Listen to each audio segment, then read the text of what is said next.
Hello, everybody. You have caught Sylvia and I having a laughing fit because we are actually talking about optimism and hope. Yes, And why not have a bit of a laugh when we talk about these things? indeed. Just, people ask us, what is it actually that you guys do in therapy? Mm, What do we get from it? mm, And I typically say, well, you get hope, you get mm, optimism, mhm, clarity. mhm, You know more about yourself so you can make some decisions and move on in your life and do what you think is right for you. We talk so much about poor mental health. mm, That's good to talk about. But if we only stay with poor mental health, that's where we will stay.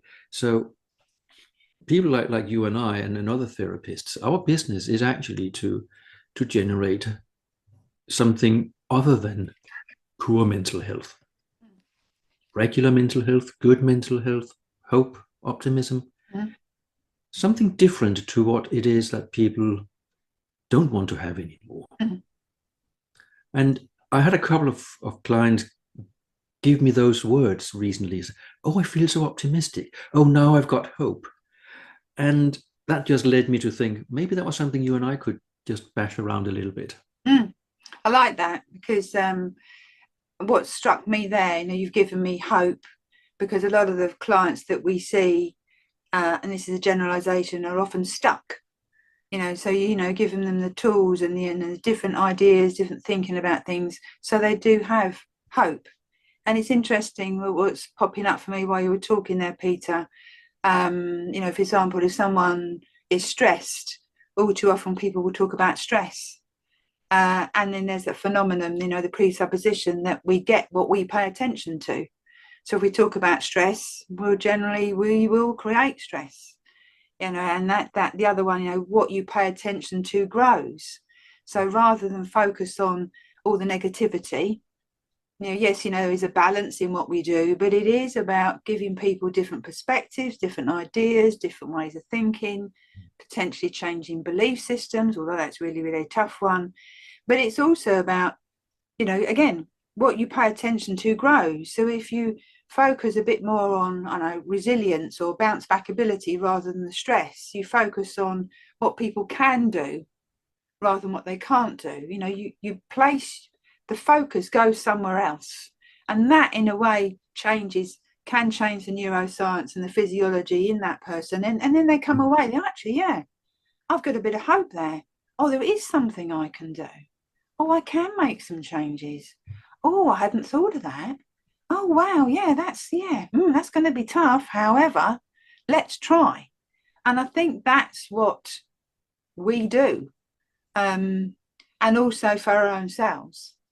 And that I don't know about you, Peter, but when you speak to someone and they go away with those sort of thoughts, it's the one of, if not the best feeling in the world. That we get something as well from it too. It's all about the client, but we all get something. Well, I do anyway. Wow, whoa, come on, that sort of encouragement that comes through about the simple changes that they could potentially make to give themselves hope as what they could do next.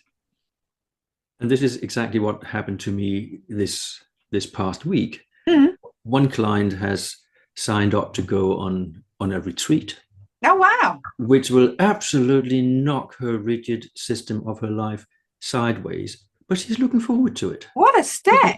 She's never done it before. And now she looks forward to it and she sends me pictures about what cooking she has done and how she loves those just 3 days. Mm, But that was her choice. It's not mm, something that I have prescribed. mm, So I can't. mm, mm, Another client tells me she's now started reading this book or that book and she feels really inspired by those books. It's not books that I have recommended that mm. she reads. I never knew about those books, but now I do. You see, I learn everything. I learn from my clients in Yeah. every session, which Mm, is so important to do. mm, But she has got to the point where she now feels inclined to go and investigate further. mm. That's what I keep saying. The the hard work and the good work is what happens between sessions. Yes.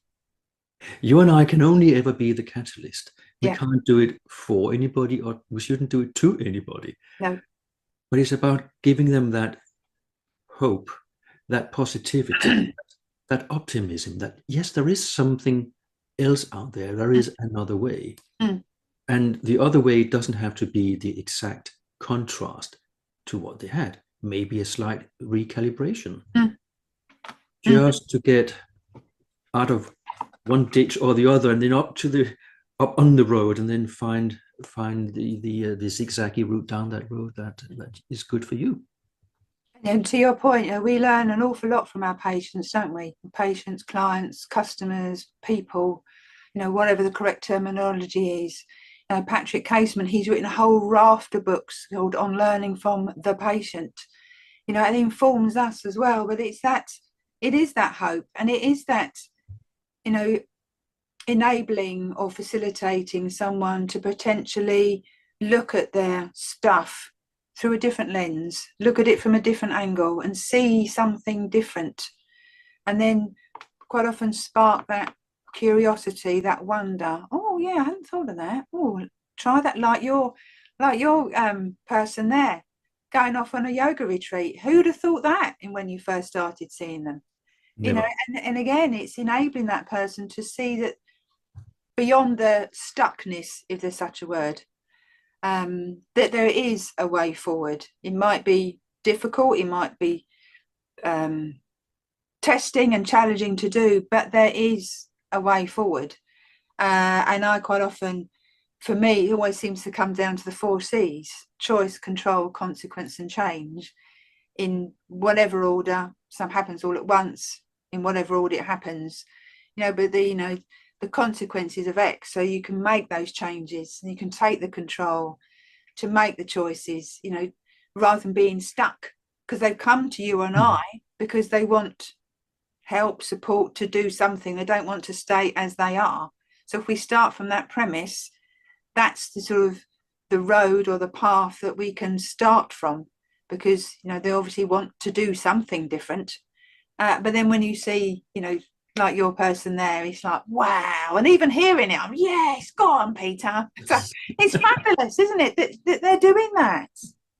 And I can't take credit for that. That was her choice. Mm. I knew nothing about it until she told me that she had signed up for this retreat. Mm. And it's just one of those situations where her life is going in the right direction. And very often we talk about how it's actually not really happening. And she thinks, oh, I'm now in regressing to where we were when we first started. And I have to say, no, you're just experiencing the ups and downs of life as they normally are. Whereas before it was just bleak and dreary all the time. Now you actually are able to spot the good and the bad and the indifferent. Mm. Mm. So it's a roller coaster, isn't it? Yes. And unless we are aware of how that roller coaster is going, we can't appreciate the highs. Mm. And we're not really aware of the lows. And then the lows can become quite scary. Mm. But it was just such, to me, as a sign of that person's new level of hope and optimism. Mm. Because what she's doing there is exactly breaking all her rules.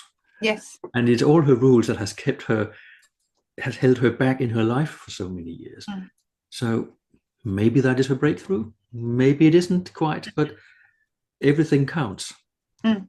And to your point about life's ups and downs, developing that ability to bounce back, developing that ability to not catastrophize. If you, hit a down, it is a blip, it is a down, it's not a catastrophe. And if you've done it once, you can do it again. So if your person has a little bit of a blip, it's also to encourage them to learn not to catastrophize it. But I do think you put yourself a little bit down there, Peter, because yes, they have done it, but you have facilitated them to be able to see what is possible. So you haven't done it for her, for them, they've done it themselves. But we can facilitate that ability to see something more. I'll take that. Now, Good. we did start this session on a laugh because we had a real go at acronyms. Oh, yes. And I just think it would be appropriate if you run through the HOPE acronym just for fun. Yes. Someone I know, a lady called Sally Orange, who does a huge amount for suicide prevention awareness, and she has an acronym for HOPE.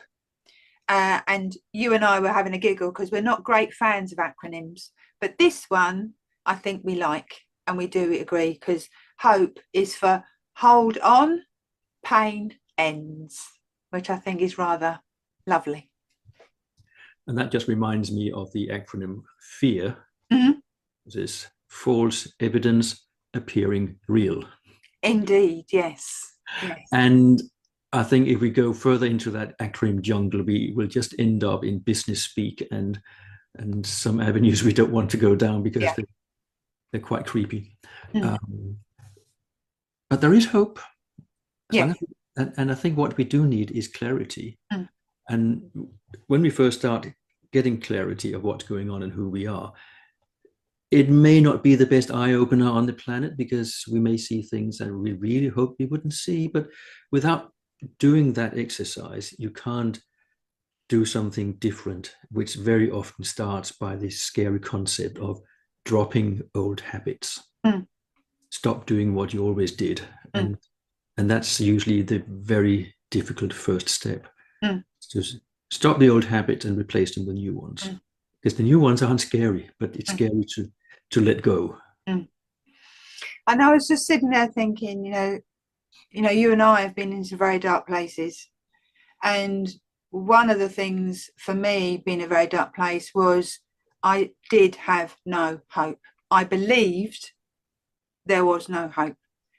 However, once I actually finally went and sought support and got the help and support that I needed, I realized that there was hope.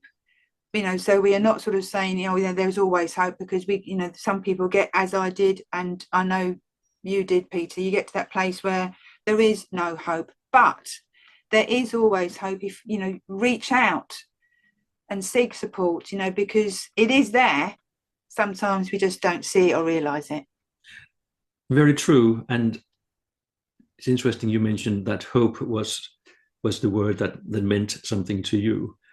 What I didn't have and what I had to learn was optimism. Yeah. Because hope, I think that's never entered my vocabulary, but what I really did not feel was optimism. I couldn't do that. And now I can. So that's great. Yeah. We have been around and through hope and optimism. It would be interesting just to hear what other people think about those two things. Are they that important, or are they the most important things? That's what you think. Yes, we'd love to hear. We'd would love to hear from you what you think about optimism versus hope. Is one the same as the other? What's your understanding of it, of each one? So thank you for watching, and thank you. There will be another video from us. Take care. Bye. See you later. Bye-bye.